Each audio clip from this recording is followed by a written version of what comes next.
Iran থেকে বাংলাদেশ, ফিলিস্তিন থেকে আফগানিস্তান, প্রতিটি রাষ্ট্রে যখন সাম্রাজ্যবাদী শকুনেরা হামলা করেছে, তখন বাংলাদেশে কিছু সংখ্যক মানুষ ছিলেন যারা সব সময় এই অন্যায়ের বিরুদ্ধে, এই জুলুমের বিরুদ্ধে কথা বলেছেন।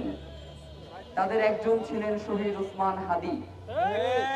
আপনারা জানেন, এর আগেও গত বছর যখন অন্যায়ভাবে ইরানের উপরে আক্রমণ করা হয়েছিল শহীদ ওসমান হাদি, তখন এই শাহবাগে আমাদেরকে সঙ্গে নিয়ে দাঁড়িয়েছিলেন ইরানের সেই সকল মুসলিম মানুষদের পক্ষ নিয়ে।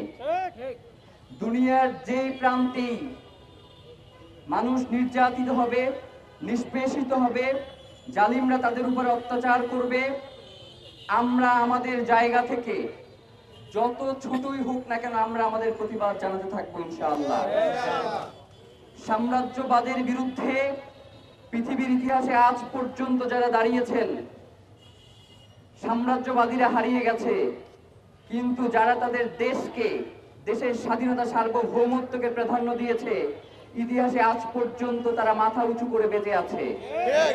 আমরা চাই পৃথিবীর যে সকল সাম্রাজ্যবাদী শক্তিগুলো রয়েছে, যারা অন্যের স্বাধীনতায় বিশ্বাস করে না, অন্যের সার্বভৌমত্ব কেড়ে নেওয়ার নেশায় মশগুল থাকে, পৃথিবীতে যতদিন পর্যন্ত আছে ইনশাআল্লাহ সেই ইনসাফের পথে একজন মানুষ হলে লড়াই করে যাবে, এমনটাই আমাদের বিশ্বাস।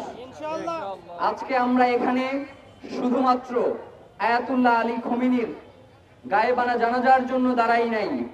আমরা মূলত আজকে এখানে ইনকিলাব মঞ্চের পক্ষ থেকে একটা বার্তা দিতে এসেছি। আমাদের কোনো দল নাই, আমাদের কোনো মত নাই, আমাদের কোনো জালেমের সাথে আমাদের কোনো সম্পৃক্ততা নাই। আমাদের সম্পর্ক কেবলমাত্র মজলুমের সাথে, আমাদের সম্পর্ক কেবলমাত্র ইনসাফের সাথে।